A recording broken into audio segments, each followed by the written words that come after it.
Thomas scares the crows.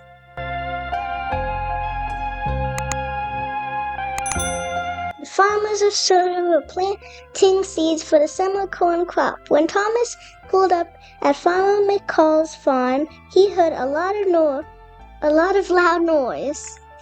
Squawk, squawk, squawk. There were crows everywhere.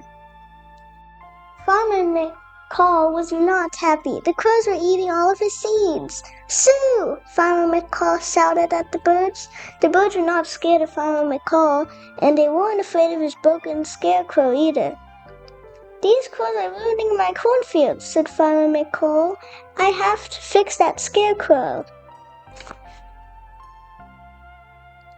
Thomas had pulled up at the farm. An idea flew into his funnel.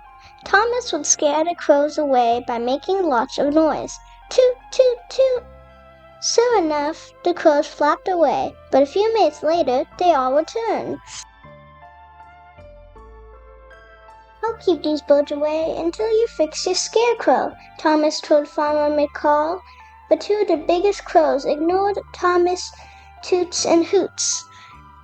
Then Thomas had another idea. He would chase those birds far away from the field.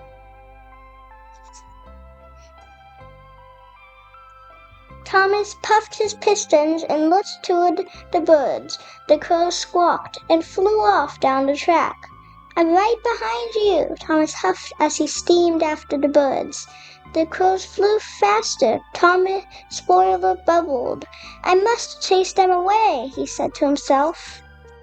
The crows flew into the steamworks, where Gordon was getting a new coat of paint. Thomas let out a loud toot. Fizzling fireboxes, Gordon gasped. The painter jumped too, and his paintbrush gave Gordon a big black mustache. Thomas giggled. Sorry, Gordon, can't stop. The crows flew back up into the sky. They were ready for another chase. Thomas huffed and puffed and tooted as loudly as he could. Chasing crows away was hard work.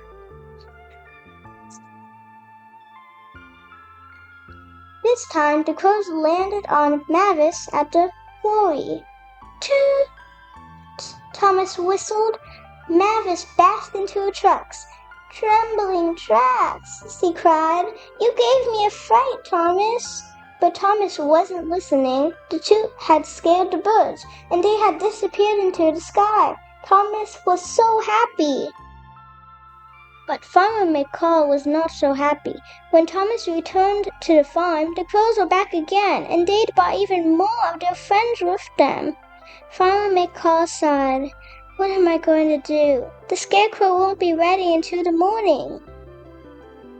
Thomas felt terrible. If only he had stayed at the field, as he'd promised. I'll watch the field tonight, he promised Farmer McCall. I won't move a piston. This time, Thomas kept his word. He hooted and tooted all night long. The next morning, Farmer McCall put the mended scarecrow back in his field. You've been a really useful engine, Thomas, he said. Thomas' spoiler bubbled with pride. Thomas yawned, and yawned some more. Soon he was fast asleep and dreaming about crows. Squawk, squawk, squawk. The end. Thanks for watching.